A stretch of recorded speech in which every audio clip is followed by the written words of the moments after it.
Olá, começando mais um Inovação ao Quadrado. Como vocês podem perceber, o cenário hoje está um pouco diferente, é porque eu estou em Berlim, já pronto para fazer a cobertura da IFA, uma das principais feiras de tecnologia do mundo, que acontece aqui todos os anos, no mês de setembro. Reinaldo, Norman, continua em São Francisco, pelo menos por enquanto. E aí, Reinaldo, beleza? E aí, tudo bom, Igor? Tudo jóia. Como é que tá a temperatura aí? Putz, tá quente, viu? Tá quente, mais quente do que... Tá parecendo o verão brasileiro. Bom, de qualquer forma, 9 horas de diferença de fuso horário. A noite aqui já avança. Enfim, mas vamos lá que a gente consegue fazer um papo legal aqui ainda. Bom, 3 notícias de destaque essa semana. O primeiro são os robôs nas cozinhas, nos restaurantes. Como que isso pode influenciar a rotina dos restaurantes daqui para frente. Segunda notícia que a gente vai comentar é sobre baterias de smartphones. Hoje a grande questão para as pessoas quando elas compram o smartphone, ou pelo menos a grande maioria delas, é a duração da bateria. Tanto que isso influencia na compra, na decisão do consumidor. E o terceiro assunto é um tema polêmico que está começando a ser debatido, que é o chamado genoma fantasma. Como existem pesquisas, né, Reinaldo, dizendo que os traumas das pessoas podem ser transferidos para os descendentes via DNA. Bom, vamos entender um pouquinho mais disso agora. Beleza? Vamos lá? Vamos lá. Bom, vocês estão vendo o vídeo aí, um robô na cozinha montando um sanduíche. Tudo bem, os elementos já estão todos dispostos aí de uma maneira fácil para ele, mas ele tem uma gracinha aí no final, ele brinca um pouquinho colocando os molhos, faz uma estripulia. Mas essa é uma realidade que está começando a aparecer aí para as pessoas no Vale, né, Reinaldo? O que está acontecendo? O que os robôs estão invadindo o espaço dos cozinheiros agora? Pois é, Igor. Então, um amigo meu definiu muito bem, né? Hoje o mundo está começando a se dividir entre os programadores e os programados, né? No lado dos programados, toda aquela atividade que é repetitiva, ela tende a ser substituída pela tecnologia, né? Por robôs ou por inteligência artificial ou os dois juntos. E cozinha, por exemplo, fazer hambúrgueres é uma atividade bastante repetitiva, é uma delas. Tem uma startup daqui de São Francisco que já há alguns anos... McDonald's não deixa de ser isso, né? Uma fórmula bem estabelecida, repetida por anos e anos e anos, e todo lugar do mundo é igual. Bom, quase igual. Sim. E o ponto é o seguinte, essa tarefa, que é uma tarefa muito repetitiva, ela pode ser realizada por robôs. Então, vocês viram aí um robô de uma startup aqui de São Francisco que monta hambúrgueres, né? É o que a gente vê hoje no McDonald's, feito por um robô. O que está acontecendo, né? Tem uma discussão grande aqui sobre automatização de trabalhos não muito sofisticados, como fazer hambúrguer. E nos últimos 2 anos, houve um aumento aqui do salário mínimo na Califórnia. O pessoal aumentou o salário mínimo. Então, o que as empresas estão fazendo? Elas estão tentando baixar os custos através de automatização. Esses robôs que vocês viram ainda estão bastante incipientes, ainda não estão em larga escala no comércio. Não são, por exemplo, como os robôs de fábricas de automóveis, que estão, né, na maioria das fábricas, mas é uma realidade que vai acontecer nos próximos 5 anos. Né? Eles alegam que os robôs são mais inteligentes, obviamente gastam menos, ou seja, a comida vai ficar mais barata, eles vão errar menos, né, e vão fazer menos sacanagem com a comida. Né? Caso uma pessoa não goste de você, ele não vai fazer nenhuma sacanagem. Aliás, então... a gente perguntou isso para as pessoas que assistem Inovação ao Quadrado, né? A gente perguntou se acha que robôs são capazes de fazer sanduíches tão bem quanto os humanos, temperando e acertando os pontos dos alimentos. O Ivo Jean, de Santo André, em São Paulo, falou: acho que sim, pois prestaria mais atenção e não aconteceria deles sujarem ou ter insetos, e até os mais extremos, de passarem órgão genital no alimento. O Rafael Nascimento, de Campinas: se forem bem programados, vai ser tão bom quanto você quiser, mas o robô não tem a capacidade da percepção para saber se deve colocar mais ou menos sal ou mais mostarda, milho, tomate, deixá-lo mais tempo ou não na chapa, entre outras. Sendo assim, se limita à programação e nesse ponto nada substitui um bom mestre cuca. Você tem a dizer sobre isso? Estava falando aí da substituição dos trabalhos? Pois é, os robôs vão começar substituindo essas coisas mais manuais, mas tem uma novidade interessante, um restaurante aqui em São Francisco, que vai ser lançado daqui a 2 semanas, ele é o primeiro restaurante 100% automatizado do mundo. Né? Estão vendo as imagens também, um restaurante bem diferente do padrão, né? Parece uma Apple Store, né? Você chega nesse restaurante, tem um tanto de iPads, né? Você vai e pede sua comida, geralmente são comidas orgânicas de qualidade, eles estão começando com quinoa e saladas, né? Quinoa é uma espécie de grão super bom para a saúde. Os pratos custam menos de $10, então é muito mais barato, acho que em torno de $7. Você pede e tem tipo uns fornos na parede, como se fossem uns buraquinhos, onde a comida é servida. E você consegue ver isso em telas de LCD. É super bacana, não tem um humano nesse restaurante, e está já acontecendo aqui. Então, eu acho que os robôs vão fazer muito bem quando o processo for um processo repetitivo. Por exemplo, repita essa receita de um pudim de leite condensado. Ele vai fazer aquilo exatamente igual em todos os pudins, melhor que o humano. Mas ainda não tem, obviamente, o olfato ou o paladar para substituir uma comida de qualidade e agradar um público mais seleto. Eles estão dizendo que o que eles querem, por exemplo, é fazer com que pessoas que não estão acostumadas a comer comida saudável por conta do preço, né? Ou seja, com a automatização você cai o preço da comida, porque tem menos gente para pagar e para cuidar do restaurante.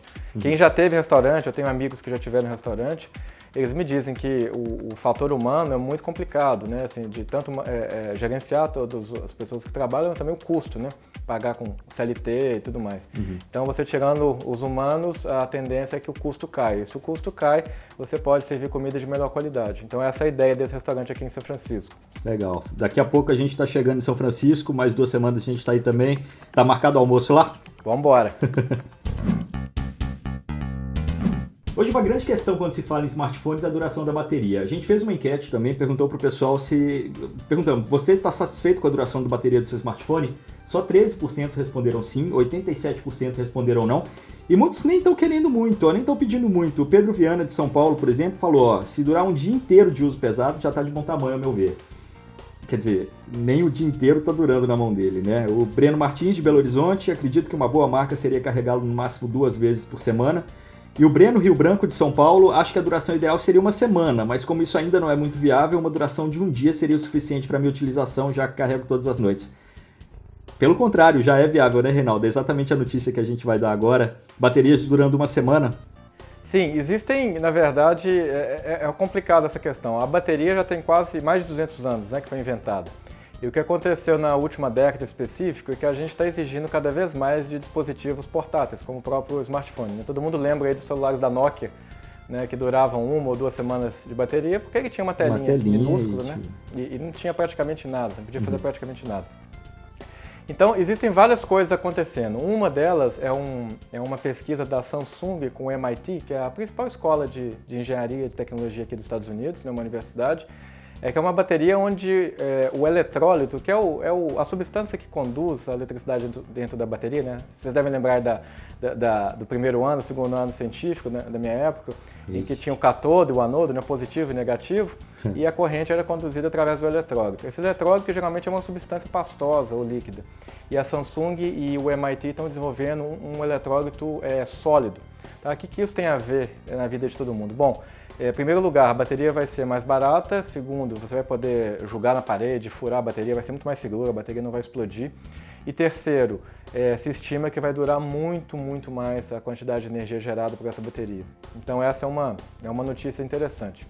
E tem uma outra também, uma startup que está fazendo células de combustível para serem usadas pelo iPhone. E aí sim já está dando uma autonomia de 1 semana para eles.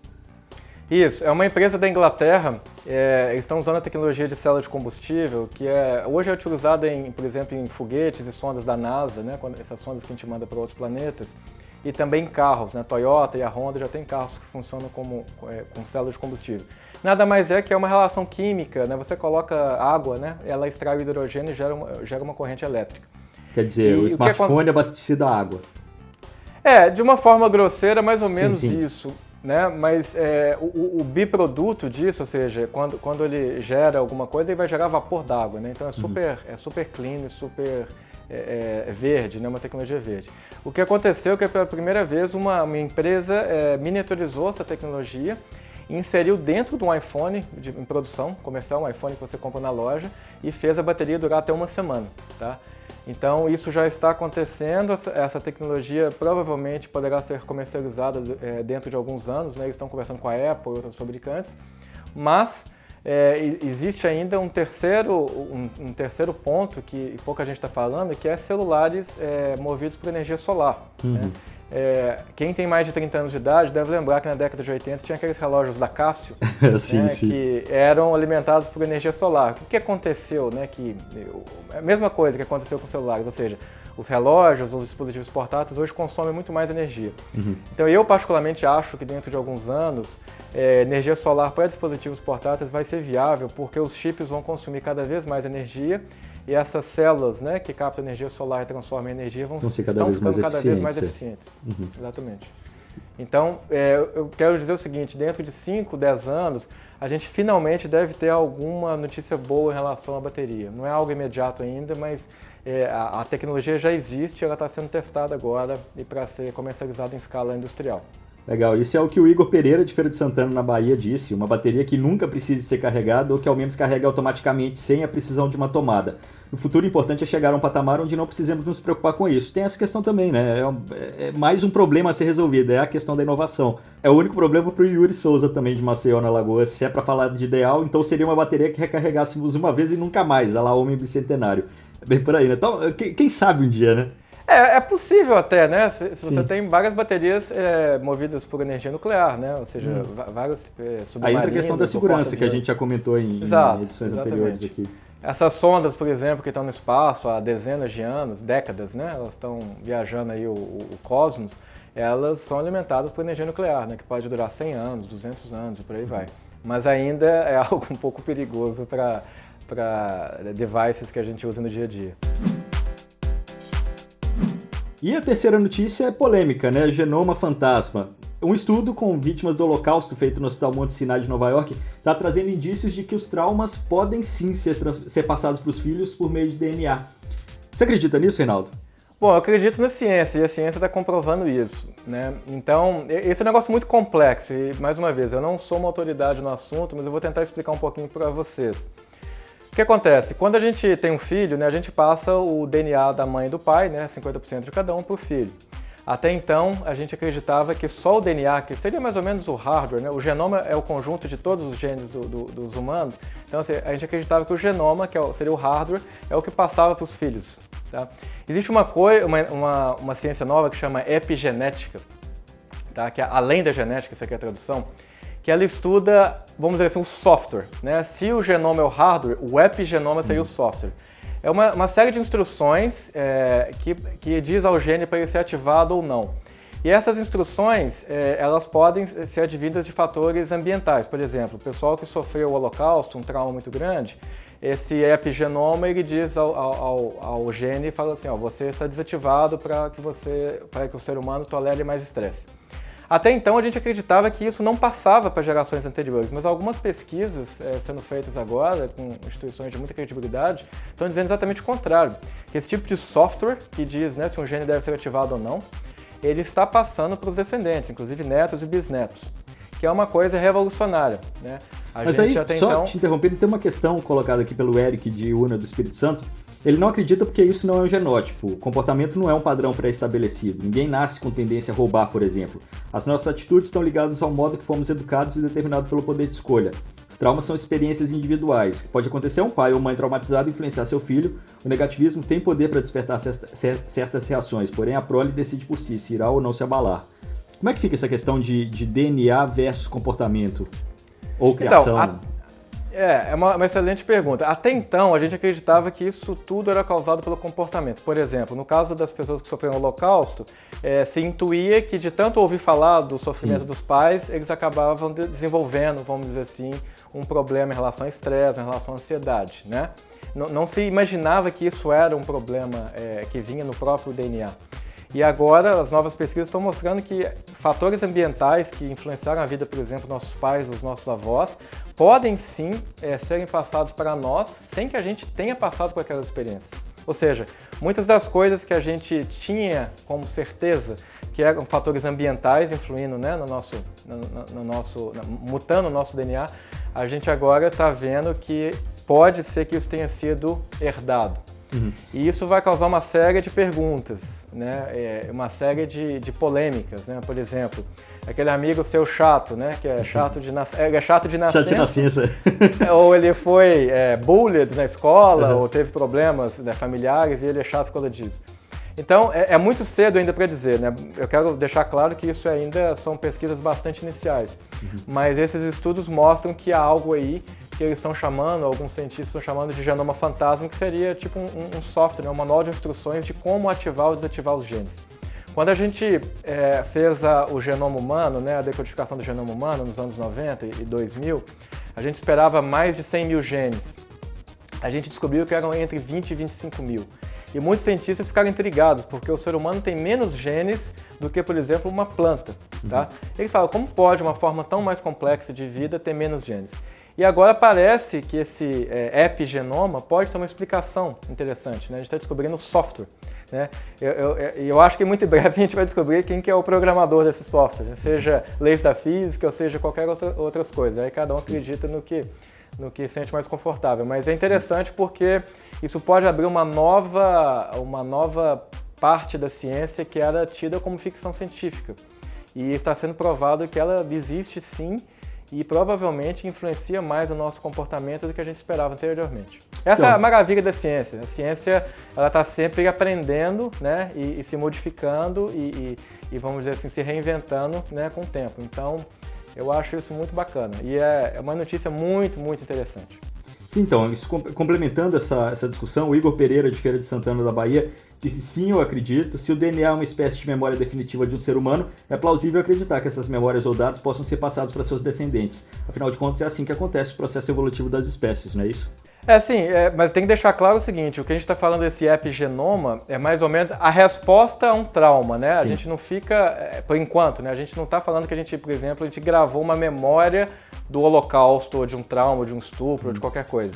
A gente gravou a resposta àquele trauma. Por exemplo, se você sofreu muito, o seu DNA é mutado de uma forma, por exemplo, a fazer você mais resistente ao estresse, tá?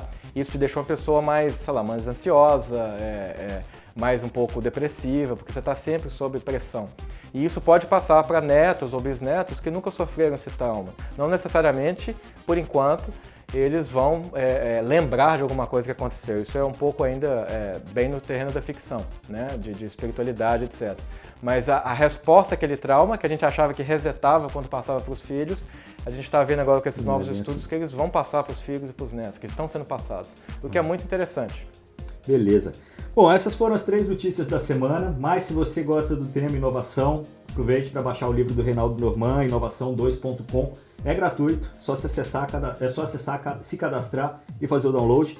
Também aproveite essa semana a cobertura especial do Canaltech aqui na IFA. A gente está fazendo uma cobertura não só em vídeo, como também de bastidores, em Periscope, em Snapchat, em Instagram. Então, se você quiser acompanhar um pouquinho do que a gente está fazendo por aqui, é só procurar lá o nick Canaltech com H no final. Bom, semana que vem, quarta-feira, 6 da tarde, a gente volta com mais um Inovação ao Quadrado. Obrigado pela presença, obrigado pela companhia. Obrigado a todos por nos assistir e até a próxima.